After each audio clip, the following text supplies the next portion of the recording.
I'm a cyclist and live in the Pennines, and welcome to my channel. And today I thought I'd share this video from a complete descent of the A635, which is Holmfirth Road, which is between Uppermill and Holmfirth, passing Duststones Reservoir. And today we use the GoPro Hero 4 session camera just mounted underneath the saddle. Anyway, here's the video and I hope you enjoy it. Thank you for watching.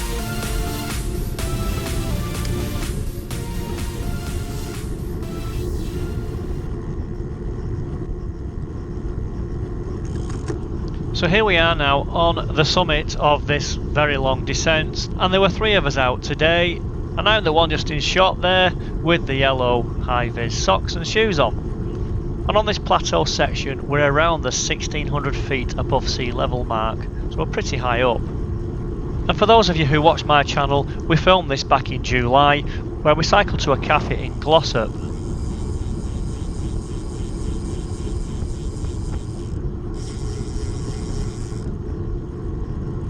And the camera was mounted to Lee's bike, which is a really nice BMC time machine, and he's just ahead of us, keeping the pace quite steady. Now there's a small gap appearing there, so let's just fast forward down the road a little bit.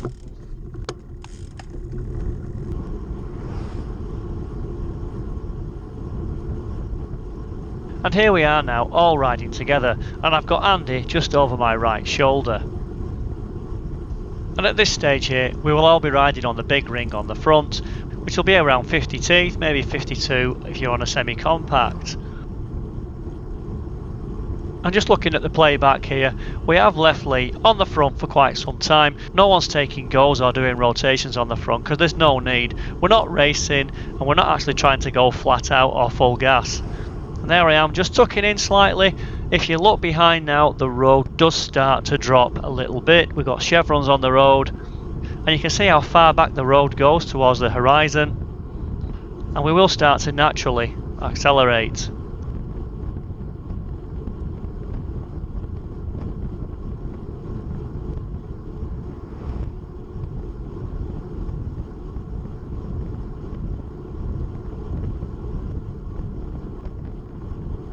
I've just got the chest cam turned on there, I've tucked in a little bit.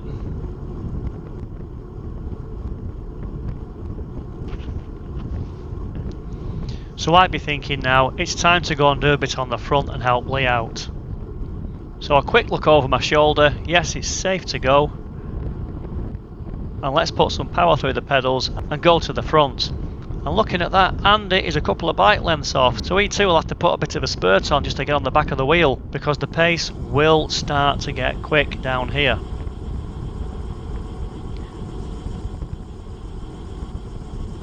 You can just see Andy there tucking in, getting aerodynamic, even keeping his knees close to the frame. He's not super low, he's just trying to make that bike efficient, and he's bridged the gap without pedalling. And looking at that shot there, Lee's coming through now. Andy follows through afterwards, and I've got to pedal really hard to get back on there. If you don't, you will lose the wheels. We're probably hitting around 35 to 40 miles per hour. And we have got surface water on the road, as you can see with the camera there, and every now and then we get some water on the lens. Now my handlebar width is 44 centimetres, and looking at that I do have quite a gap between my body, but when compared to Andy's, his profile is much more tucked in, but I do find this very comfortable for long rides because this is a sportive bike.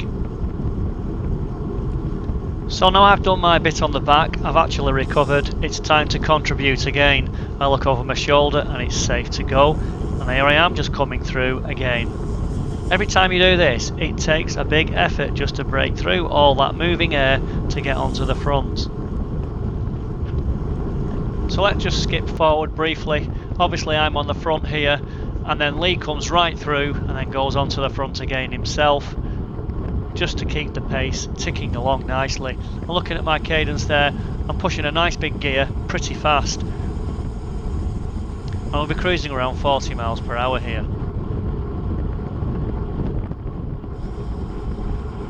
And there I am tucking in again. Just keep an eye on how close I am to the wheel. I'm not super close, but I'm benefiting from the drafting effect. And looking over my shoulder there, Andy's a couple of bike lengths off, and look at him come through there without pedalling. He's got a nice low down position, and I suspect his handlebars will be 42 centimetres because he does have a really nice profile there. And then Lee comes through straight away. We are flying here. I'm just looking at the playback, we're on it now. The pace has really picked up.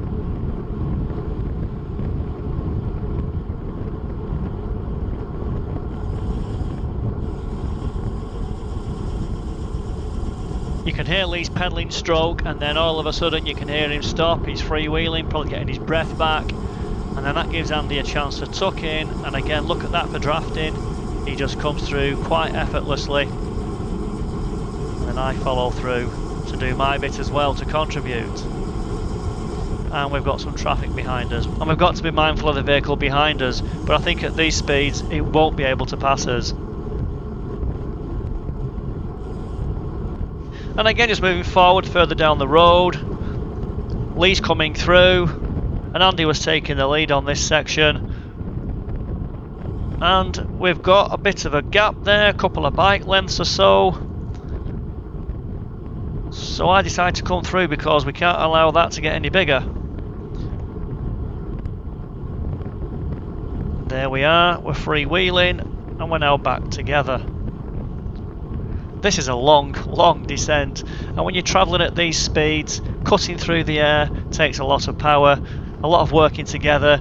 And now look, Andy again, he's just lost a couple of wheels, or perhaps that's his style of riding. He doesn't want to get too close, he's got time to play with. If something happens, he can move out of the way. And again, looking at that, I've just held back. We've got slow signs on the road, and obviously from my angle I can see what's coming ahead, so I give a big gap here just to allow Lee to get round this next section where the road drops quite a bit on a big turn with side junctions. So in general here we are strung out just for safety reasons. And here we are now taking on that right-hander. We're hitting that at around 42, 43 miles per hour. And then it gets pretty steep here, and I bridge the gap. And the next part here is to tuck in and let the gravity do the work, and I've bridged the gap there without pedalling. Really well tucked in. We've got Andy in hot pursuit. And I must stress, if I did this on my hybrid bike, I would struggle to keep up. These road bikes are very aerodynamic, very efficient.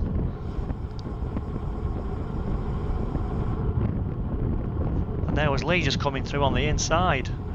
Now he's kept the pace high there, and he's taken a risk on this bend because we're proper moving now. This gets very scary fast.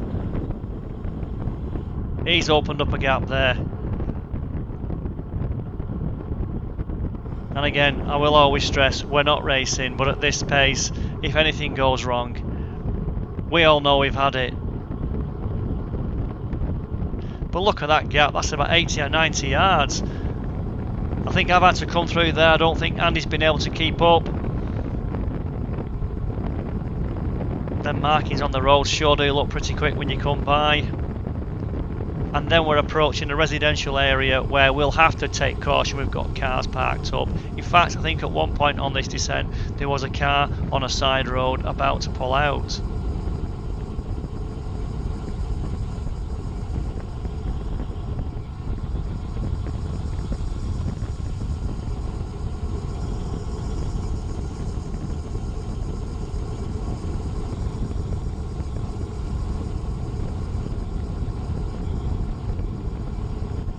It's still good to look back at this footage. It's not the angle you intend to look at all the time.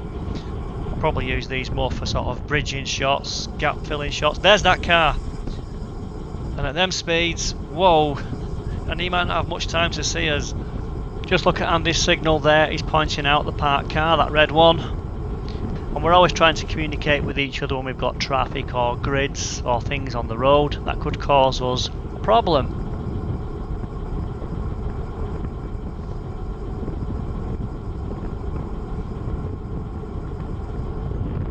cruising here at the legal speed limit, and we're approaching the main junction where Holmfirth will be to the left, but we took a right to make our way next over towards the Holm Moss.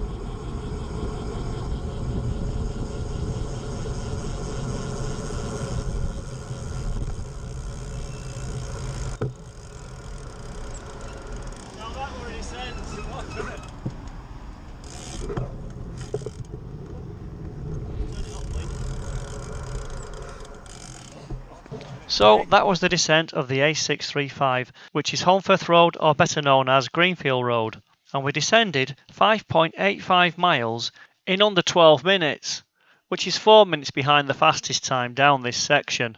And you actually drop 1,151 feet from the top to the bottom of the valley, which is an average speed of just about 30 miles per hour with a maximum speed of 44 miles per hour. Anyway, if you like these videos, let me know and I'll make some more for you. Thank you for watching.